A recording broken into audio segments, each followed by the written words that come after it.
to you, our viewer. Welcome to Civic Space TV, Women at the Front Lines. Here we are delighted to receive you this afternoon, and thank you for giving us your space always and time to view our program, particularly to view and share with the women that we bring to you here. Our role is to identify women that are impacting society in whichever sector they are, and to share their journey with us, to, check out what they are doing and how they are doing it and what they are doing for society wherever they are. And today we are delighted to have a very, very senior lawyer in Uganda here. She is currently with the Leadership Tribunal of Uganda, and of course doing many other things as a women's leader in Uganda. Joyce, you are very welcome. Thank you I have so a little much. cold, so you'll bear with me, but I am good to go. Thank you for giving us your time. Most welcome. And you look awesome. Thank you. You're aging well. Thank you. And with all the life you are leading, there's so many demands. Of course, those are things we need to share and have a conversation on as women. How do you do it? How do you do life? That is what all this program is all about. Blending your leadership and how you do your life right now and wherever you are. That's what we are interested. As you share your life, some other young woman is picking one or two things on how to do this life as a woman and a leader in our spaces. Yeah, so thank you so much. Most welcome. We are delighted to see you. And of course, I know we've interacted a lot of times in many spaces personally with you. And I know you're doing a great work, and that's why we called you out to share your journey so that we can shape the narrative of women's leadership in the country and beyond. And that's what we will just focus on. But would like just to see this Joyce Nalunga back then at maybe 5 years, 6, and then up to 21. Yes, and then onwards, we know that, of course, you would have become a well-grounded person with a good personality, and then we capture your impact in society. Yeah, so, yeah. Thank you very much. Yes. I'm Joyce Nalunga Birimumaaso. Yes. I'm a mother of 9. What? 4 biological children. Hold it there, 9, and you're looking that way. Yeah, I have 4 biological and then 5 adopted children. I thought all the 9 so came out from you. No, only 4 came out of me, but I have the 5 beautiful children that I adopted, and my home is filled with so many teenagers. Wow. But like you've ably shared, I'm a product of grace and mercy. Where I am right now, it's only the grace of God and that ability to see beyond the present that has pushed me this far. I'm a born of a beautiful mother. She's a teacher, and my dad is a retired accountant. They're both alive, and they've really shaped so many things in my life. They define who I am. Teachers, that's a good combination. A teacher and an accountant. A teacher and an accountant. That was a good couple. A very good couple. Mom is so aggressive, vocal, bold, and dad has the introvert personality. So basically, that's where I stem from. And so who did you take on mostly from? Some of the characters or behavior, traits? I took my mom's courage and boldness and that ambitious and aggressive personality. I can see that. And then my dad, I took the looks. I look exactly like my dad. Oh, that's nice. I always tell my mom that for me, I don't need a DNA. Like, if it was their generation. So that is Mr. Birimumaaso? No, that is Mr. Cassidy. Mr. Birimumaaso is my husband. Okay. Yeah. Yeah. Wow. All right. So in terms of growing up, I know when we have a flashback in our lives, usually we don't often do that, but when we do flashback, there are moments when we recall the life we led before, 20 there, and the impact our parents did, society. Generally, there are things we remember that shaped who we become later in life.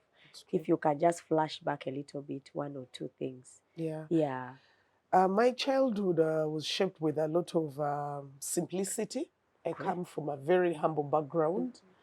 And my mom taught me mostly the aspect of being contented with what I have and remaining grateful for all she could provide. Wow. So those 3 critical aspects of simplicity, remaining simple but impactful, being contented with whatever level you are at, and remaining so humble. It's one of the things that have shaped my life, those three critical aspects. Wow. So my memory, I remember so much my mom reaching out so much to the vulnerable who were humble, but then she could go an extra mile. An extra mile. So that has really shaped my life as a person. I've learned not to see people on their face value, but to look at them as people who have a lot of value and in-depth treasures in them. Wow. So it has shaped me. I'm simple, I'm reachable, I'm accessible, and I value so many people.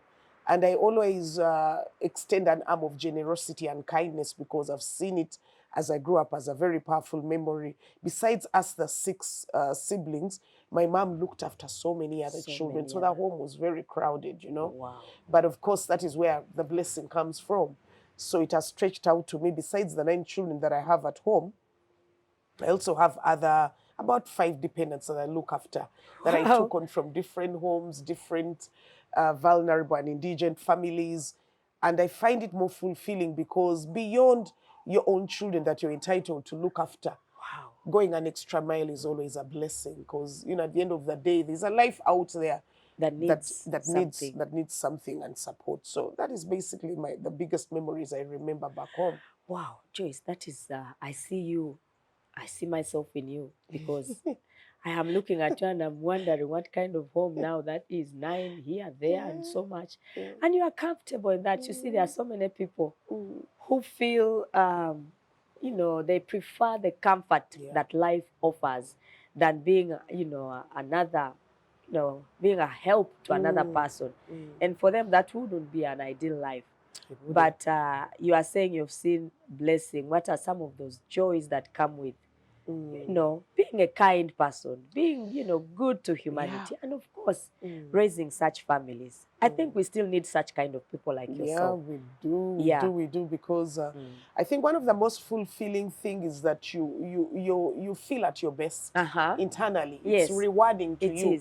Because at the end of the day, you don't look at the children you're looking after as the children that are going to give back to you, but you look at a God rewarding you because of stretching beyond, you know, your limitations and reaching out to them. So the blessings comes with more of a spiritual satisfaction. That's great. Mental satisfaction, the peace of mind, the gladness and the joy, and even looking at them when they are having, you know, a dress or two beyond what they had before you took them on.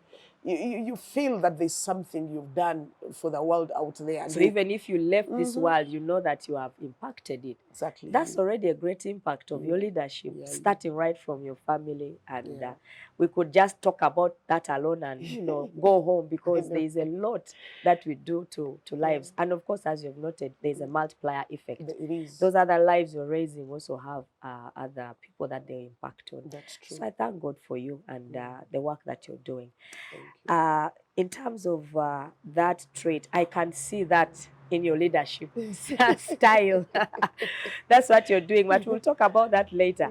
I just wanted to capture your early life because I know that you are a senior advocate, a lawyer in Uganda here, and deciding to go into that career as a woman must have been informed by something. Why? Why law? Why not accounts like your dad, since your daddy's girl? You know, I was when I was growing up, I saw then I remember we could hear so many domestic violence cries in the neighborhood. Interestingly, lately in my neighborhood, I hardly hear much. I don't know, maybe it's a concealment in the houses. But we could hear a lot of shouts of men beating women in the neighborhood. In the neighborhoods. And then I recall my mom would tell dad that, can you probably go out and help, you know, those people. So that impacted my life. I said, let me turn into someone who can be able to fight for the women and the girls out there, especially the women that are being battered and beaten throughout the night. And then the following morning, you see their swollen faces, they're busy cooking, you know, embarrassed because, you know, everybody could hear what's going on. So that was a motivator for me to become a lawyer because as I started growing up, I realized that there's somebody called a lawyer who can be able to fight for the rights of the helpless, the vulnerable, the indigent, and the marginalized. So it was a motivator for me.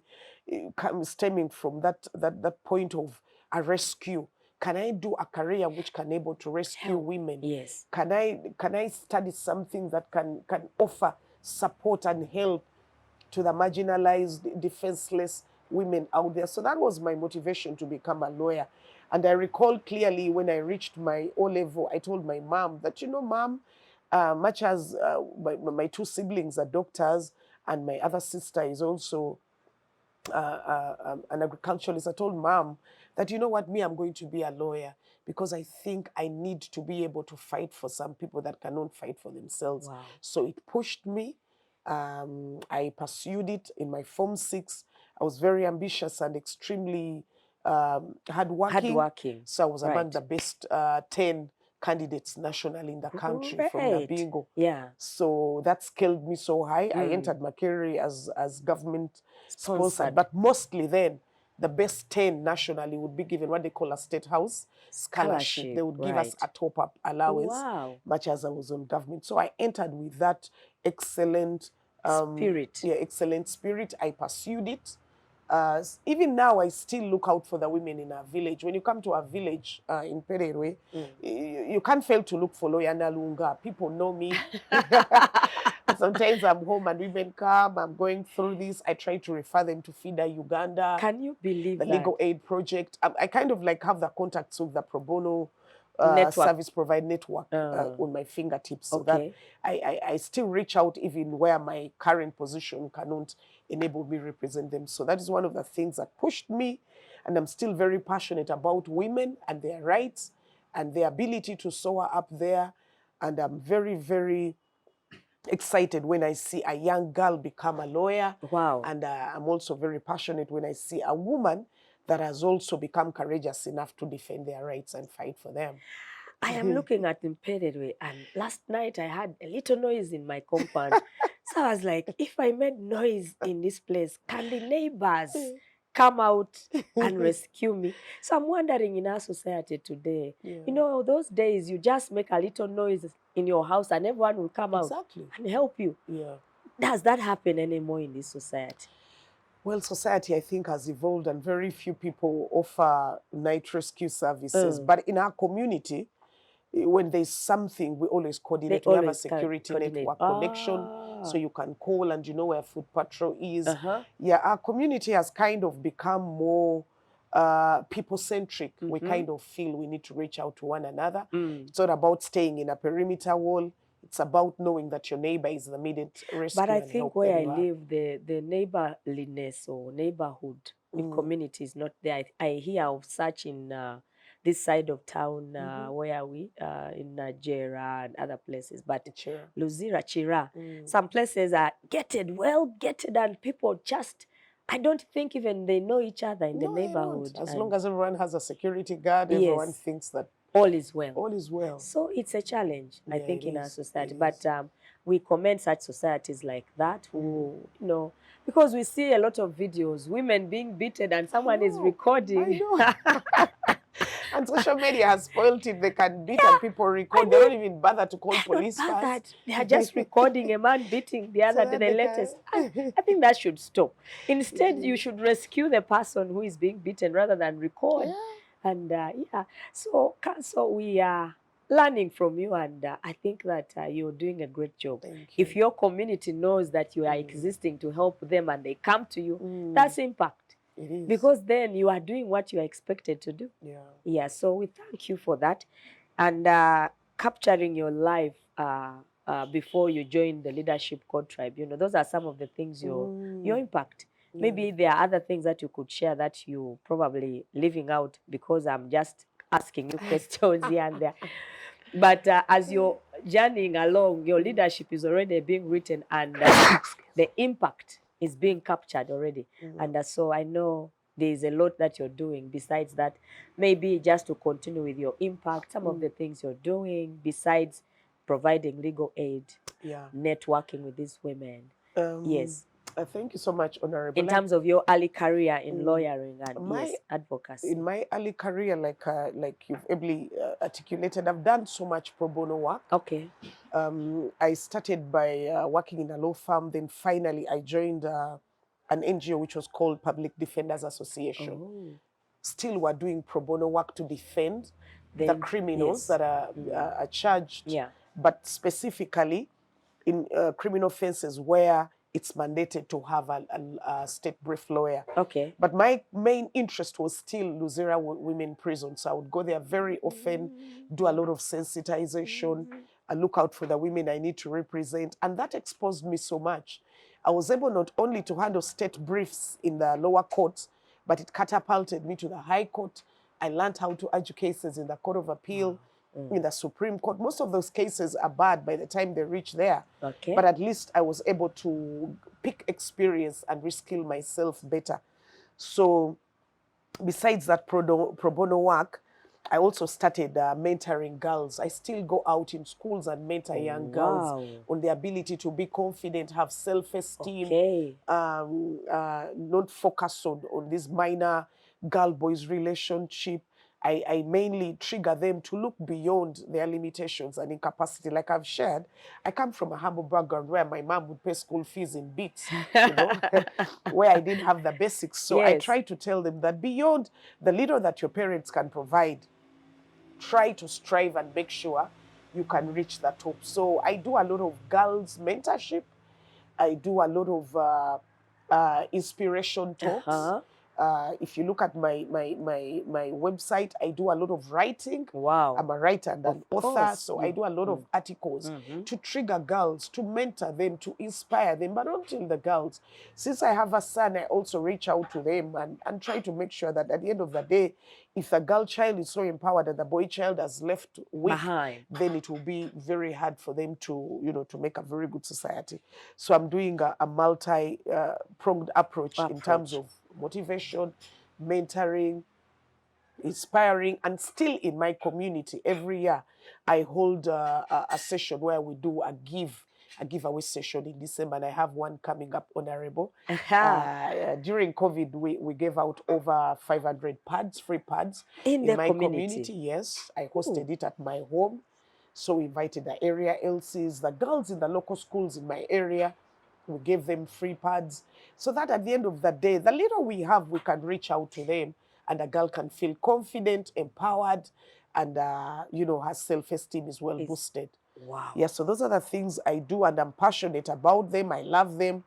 Throughout the year, I collect used clothes so that at the end of the year, I can be able to bless the communities and the different people that I feel deserve to get You joy. are speaking and I'm like, where does she get all the money to do that? People think that you must have money, lots of resources, have a donor, a partner somewhere. How do you do it? Honorable, I've learned it's not about money. Generosity, kindness, and charity work, it's about networking. It's not about money. Actually, people have money, cannot even do it. They don't. They don't because, I mean, money overtakes their ability to reach out.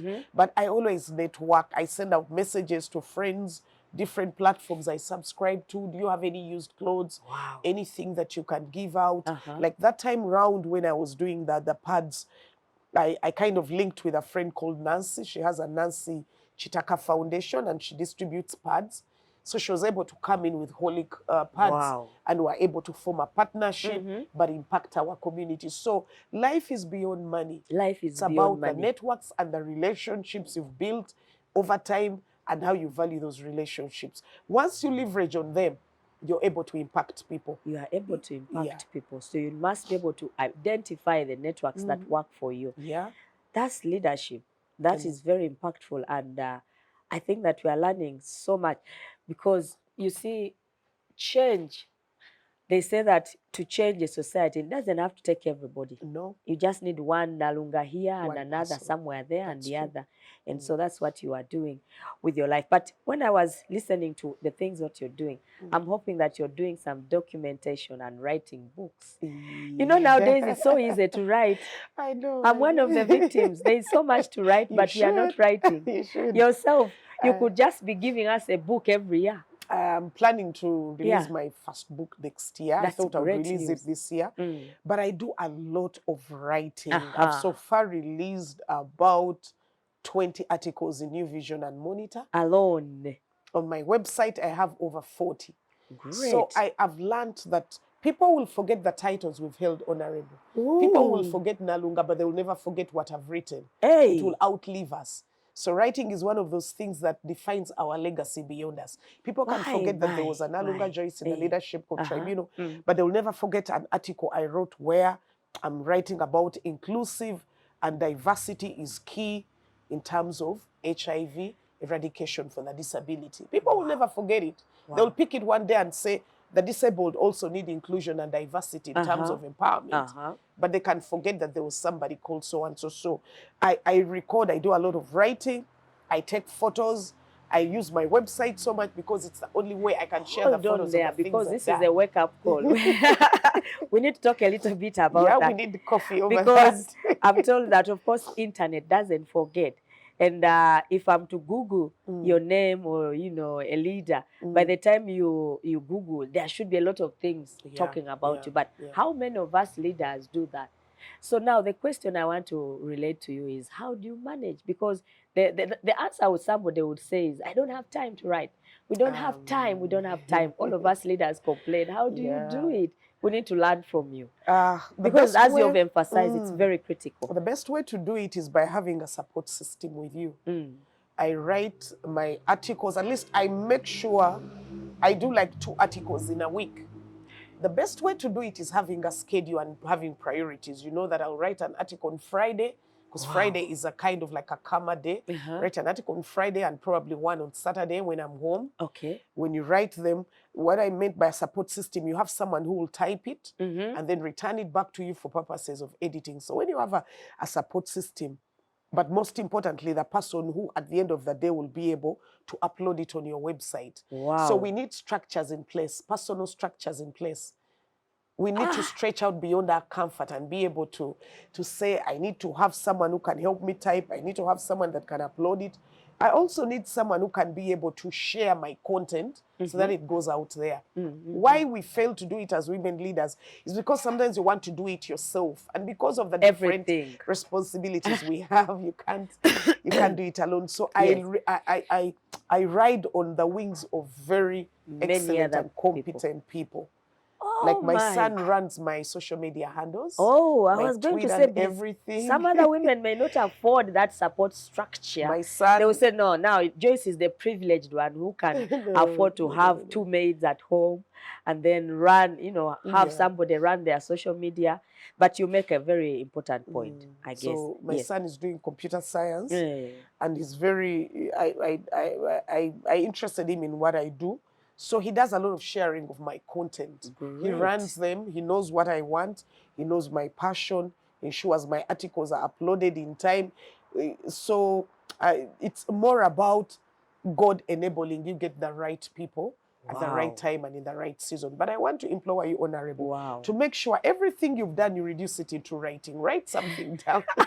Write your milestones. Tell people what you're passionate about. Yes. Because when your children read them, like when I do articles, you know that. I share my articles on all platforms. I read them. I see them. Another thing that has really helped me is the ability not to fear. Actually, how I got to know you is through your articles. Because I would see them every week and I would read through and say, this Joyce is a very serious person before I met you physically. I'm a fearless person. I'm so courageous. I shun negative energy. I don't care who is discouraged by what I do.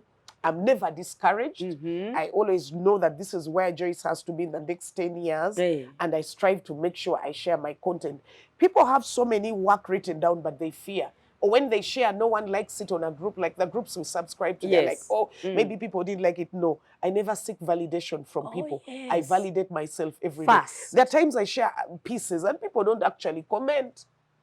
But as long as I liked it and I believe the content is good, it's empowering, it's inspirational, it's motivating, it's knowledge sharing, I go for it. This should be a New Year's resolution. I would like to talk more a little bit because our leaders who we are supporting and mentoring in these spaces, we are saying we need to do more in terms of engagement with the media, in terms of social media engagement, because the future is technology. It is. And that's why I'm dwelling on this area, because we all need to learn and unlearn. And we have to prepare the future leaders that you have to have your own media, run your own media. And the tips you're giving us are some of the things we and could at be modest cost. The key word is you can be able to brand and make yourself visible at a minimum cost. I do the postings.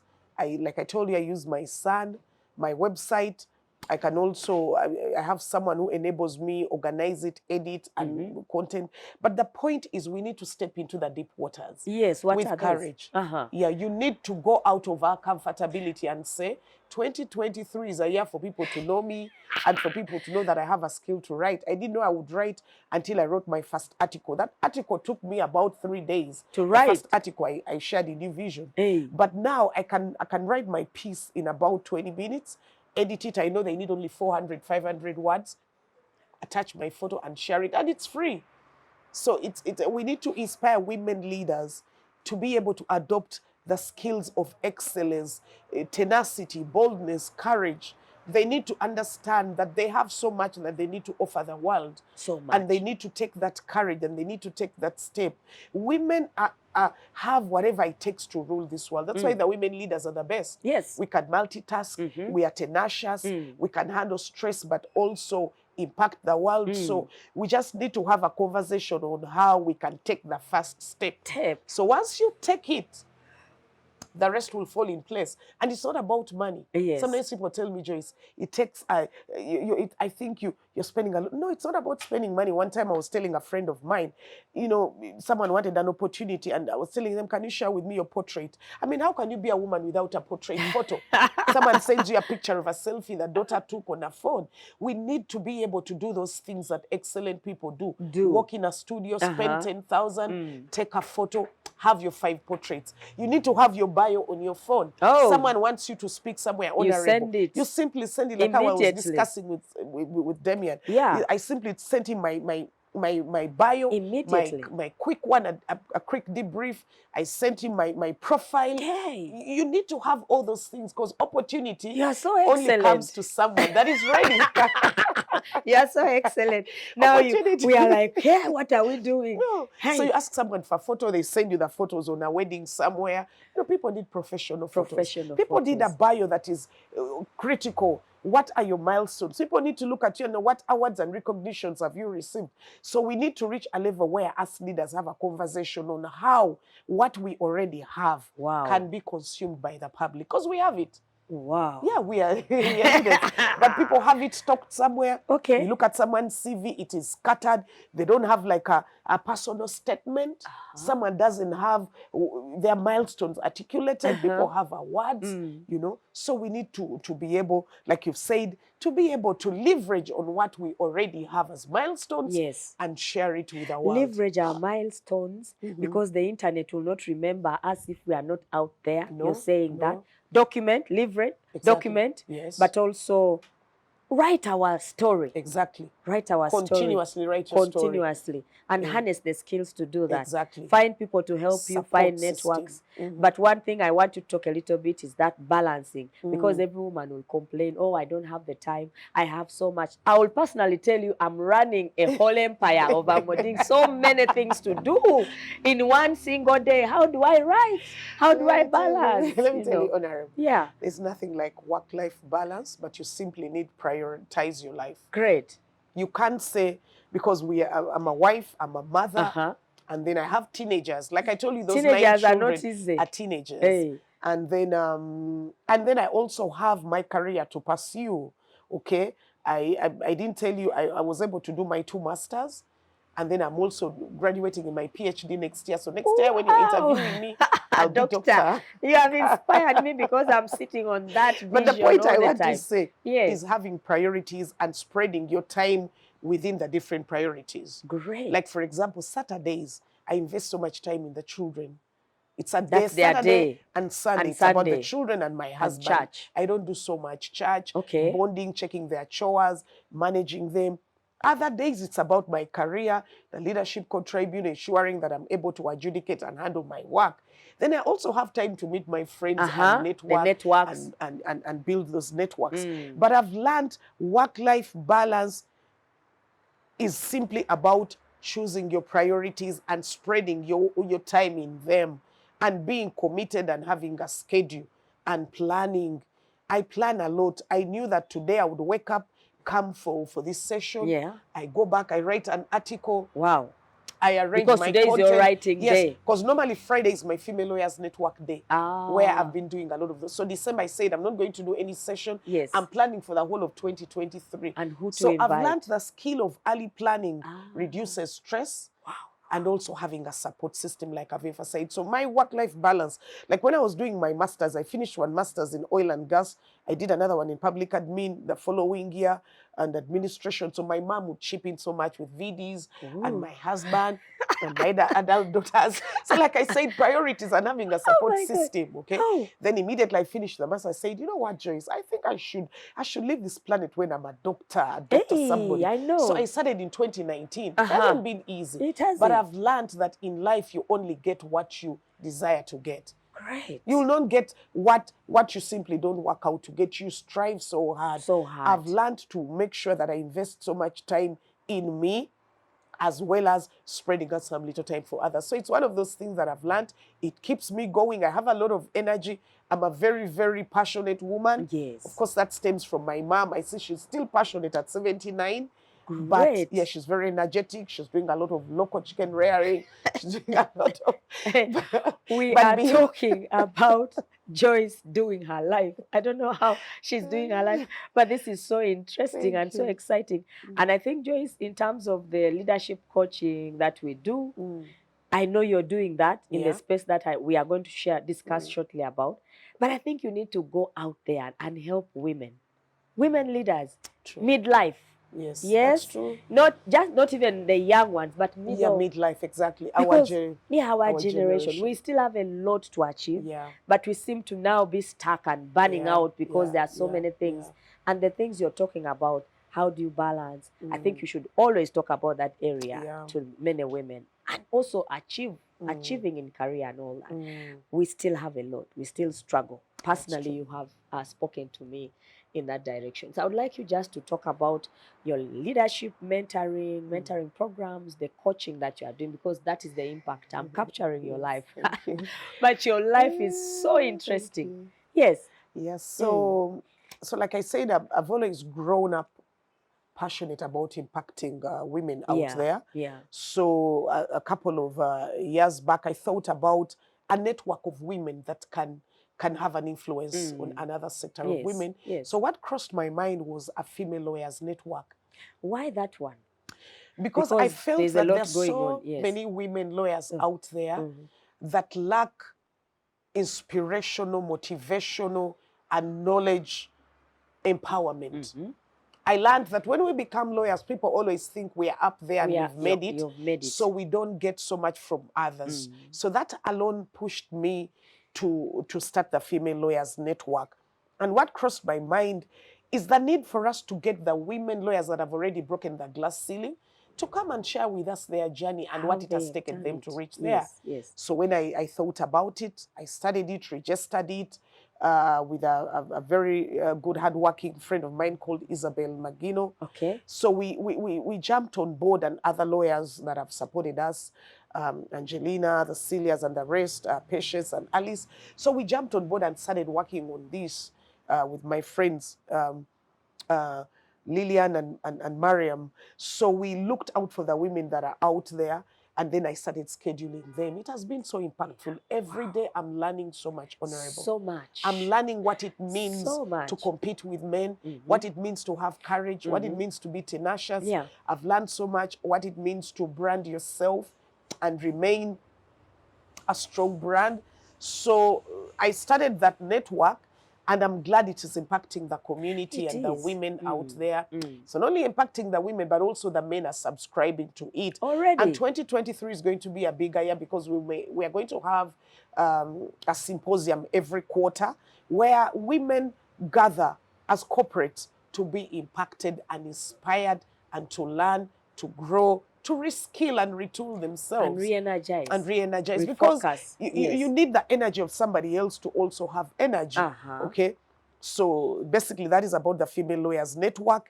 Great. It's a platform where we network across ages and across age groups and across sectors, but with the purpose of learning from one another, growing with one another. Intergenerational conversations. Intergenerational conversations. And the cross-generational. Wow. Where someone is telling you that, Joyce, for you to be able to join an international spaces, you need to have this and this and this and this. How do you even start? Where do you go? Exactly. You know. How do you balance your life? How do you handle nutrition? How For do you example, you want to be an international consultant. Exactly. How do you...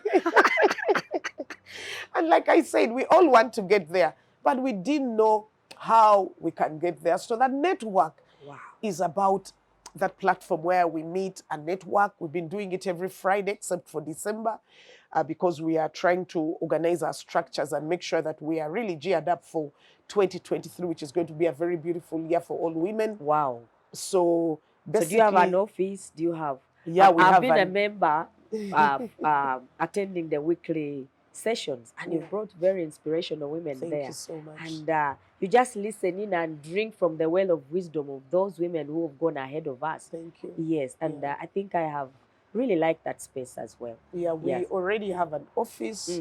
We already have a team. Yes. And we are moving on into the right direction. That's perfect. And we are going to have formal subscription by our members. So that, you know, because it's always good for people to be attached to something, but in a concrete way. Work towards a vision. Exactly, a certain work goal. towards a vision. Yes. But I can assure you that the future is female. I can assure agree you on that where we are going, we are taking on the spaces. Absolutely, I can't wait to see that future. And we cannot be limited here anymore because women are the movers and the shakers of this generation. And somebody has added that it's young. The future is female and young. Absolutely. Yeah, so we need to focus on those two areas, the young and the female. The young and the female, and the future is digital. Oh! So we need not to forget those three aspects. They work hand in hand. The women leaders out there that are still in the analog, like our generation. Like myself. You fear to have your LinkedIn up there. You're saying, I don't like Twitter. I don't like these. I'm so lazy to post. And also, let me add this, Honorable. The future is about the people that are courageous to market who they are. Yes. Okay? Market yourself. You need to market. We need to throw ourselves out there. Because people will never know who you are until they've seen what you're capable of doing. People have their milestone under their sleeves. I think people men have are their good at doing that than we are. Do you know that men can brand themselves for work done by women? The majority of the men have executive assistants that are women. Doing their Actually, work. Most men say, I don't need a PA that is a man. I need a woman. So it means that their speeches, their content, their strategic plans are made by women. Smart and women. The men stand up and they brand themselves. But for us, we are always fearing. We have this thing that when you post your content, you're bragging, you're proud. Well, I'm a kind of person that subscribes to branding and putting your content out there. I don't care what people think. Great. People's perspectives don't rule me. Yes. It's only what I believe is right that rules in my world. But women are always bogged down. What will people think? What will my other colleagues think? What will the other honorables say? They'll think I'm too much. Too much. You know, at one time people are telling me, Joyce, you're too much. Too much. But the too much has taken me places. I see somebody in you that was told recently that, oh, you're in parliament space. You are too much. You're all over the place. So you come to other women and they look at you and they're like, she's too much. She's showing off. You know, those kind of But things. let me tell you, Honorable, there are spaces you'll never reach until you're too much. Wow. It's only the too much women that have been able to break the glass ceiling. Absolutely. And there are levels we'll never reach until we come out of that comfort zone and out of that fear. And we are able to go all the way. So that too much philosophy, people have told me, Joyce, you're always sharing your... But who will share it? Who will if you don't? Who will drum for me? I need to drum for myself first before they drum for me. So I'm a kind of person that never looks at people's opinions and perspectives. I enjoy positive feedback, but I just don't take on whatever every negative energy. No. I'm allergic to negative energy. Yes. I believe that the future is only for those people that are optimistic, aggressive, courageous, and ready to remain excellent, professional, and have integrity. That is so profound. I could even say doctor before time, because that one can only be associated to doctors sometimes. Well, that is my opinion. Yeah, But that's you are doing very well in Thank terms you. of the points or nuggets of wisdom that you're putting across. Thank And I can only agree with you that you need space to have a lot of engagement. That's You true. need more in terms of engaging with young women, with women. Yeah. We need to do more. And that's my kind of thing. I love what you're doing, and I really want to put a card there for you, because this is what we need. This is what we need in this 21st century. You know, sharpening. Iron sharpens iron, right? And so we need to sharpen each other in this journey. And so you talked about social media. I just quickly wanted to pick, how many social media, platforms are you in? Quick one. A quick one, I have my personal website. Then I also have my Twitter, my Instagram. I have my Facebook, and also LinkedIn is very good for us professionals. Okay. You have to continuously post all your content. Yeah, so The basically those are the TikTok critical. is also catching up. The TikTok is podcasts more- on TikTok Yeah, could the do as podcast. well, because you have immense knowledge to share. Yeah, and then I also have my YouTube. I'm yet to launch my motivation, because I'm a motivational speaker. I can On see the other that. hand, Yeah. I'm yet to launch my small videos on that. I believe 2023 will come with a better package and content for my YouTube. Wow. Yeah. Well, as you're focusing on female lawyers, I'm focusing on politicians. We are in politics So we are for life. together. We want to see more women in the political arena. So mine is really around politics. Politics proper. So the other general leadership, yes, I invite other leaders in different sectors, but I would love to see more women, particularly leading the country. That's and true. a female president here and there is not so long for us to expect. You have done me so well, Doctor in Waiting, Madam Birimumaaso. I just probably would just want to ask you some of the things that you think you must do, or some of the things that you still see in our society that needs to be addressed. What is that one thing that keeps you awake and sleepless in the night? I think one of the things that we need to do in society is continuous sensitization and awareness. Yes. And empowerment. It perturbs me so much, because I've also seen, Honorable, that even the corporates are not that empowered. No. Actually, we need to go there. We need to go there together, especially the politicians. Yes. They have the titles, but they lack confidence. Yes. They have low self-esteem. They've been boxed way back. Absolutely. They're still clinging on old memories, okay? They're still bound by their past experiences. Absolutely. So it perturbs me so much. Like I told you, I come from a poor background, a humble background, but I've never clung to where I come from. I only use it as a stepping stone to my tomorrow. Absolutely. So one thing that really perturbs me is the need for us to continuously engage with women leaders, with women lawyers, with the corporates out there, with the women in the villages. Sensitize them on the value they have. Sensitize them on the gold and the diamond they hold. Absolutely. And empower them to tap into it and give us the best. And give us the best. Because they have it. Everyone was created with a lot of diamond. Everyone has a lot of treasure. But people have not tapped into it because of the past experiences, because of patriarchy, because of the fear of the peers, the fear of, So basically it perturbs me. And I believe 2023, if we partner together, we are able to tell those women that, yes, you're an MP, you're a politician, but when have you ever stood up and inspired the women in your villages? Or you're simply walking with your bag in your car? You have the space. When you were speaking, I was thinking you are thinking about engagements where you just speak to the women leaders. I would love that. And I was looking at you speaking at politicians. I would love that. Really? Let's create an opportunity. Yes, I think you really need to get that space to talk. Because some of them are timid. That's the reason why you see there are very few women politicians that speak even in parliament. Absolutely. Okay? It's only those that are probably being appointed as ministers that come out. But even when they are talking and they feel the men are booing them down, they shelving. Let me tell you, the future is female. Absolutely. The future is for courage. So we need to engage more, empower them, How do we empower them? By telling them the reality that you carry more than what we see. Absolutely. Okay, you're bigger than what we see, and you're This greater is than it. what we This see. is it. So once they know that, they'll come up. Because when I go and speak to women, the moment I tell them that you're greater than what we see is not who you are.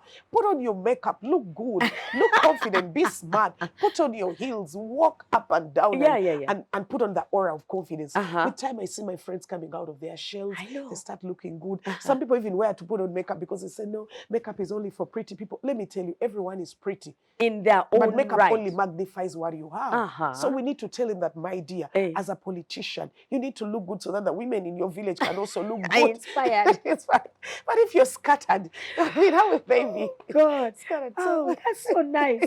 And I think that this conversation needs to be taken further than that.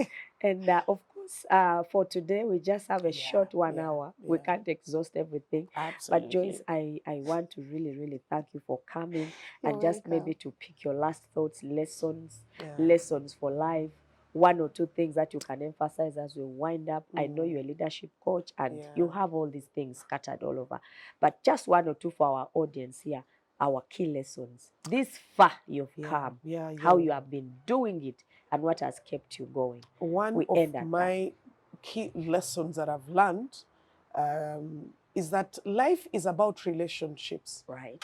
And life is about you leveraging on your strength and working on your weaknesses. It's a lesson I've learned. I have weaknesses, but I always amplify my strength. I've learned that life is about humility. Even the simple person, a driver or a guard at home or a house help means a lot because they'll give you a support structure that you need. So I've learned that so much, and I've learned that life is also about going beyond your limitations and reaching out to the people that are vulnerable, marginalized, and indigent, and supporting them. It has taught me so much, and remaining simple but reachable. That is very important because sometimes we are sucked by the titles we hold. I work with the Leadership Code Tribunal as an adjudicator. I've seen so many women leaders. Sometimes they miss to learn from others because they've already reached a certain level and they hold big titles. So I've learned that when you're simple, you will still remain with your honor and dignity and respect, but be able to learn so much from others. So those are lessons that I've learned. I've learned that parenting is very key for us, the corporate women. I invest a lot of time in my children.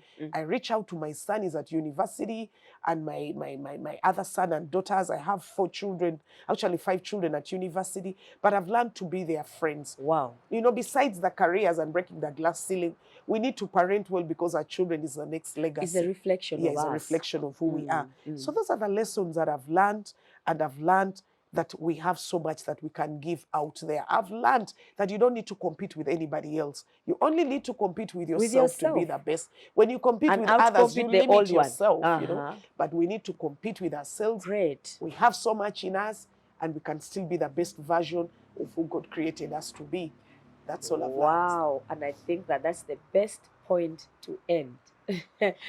I know that Joyce's story, we've not even talked about the Leadership Tribunal and all that, but your life is so rich with so many lessons here and there. And in this short time, you've shared so much that would have been shared in so many days in terms of training and coaching. So we'd like to appreciate you, ma'am. Thank you so much. Thank you so for coming. I know that we shall have more of you in this space because this is what it's all about.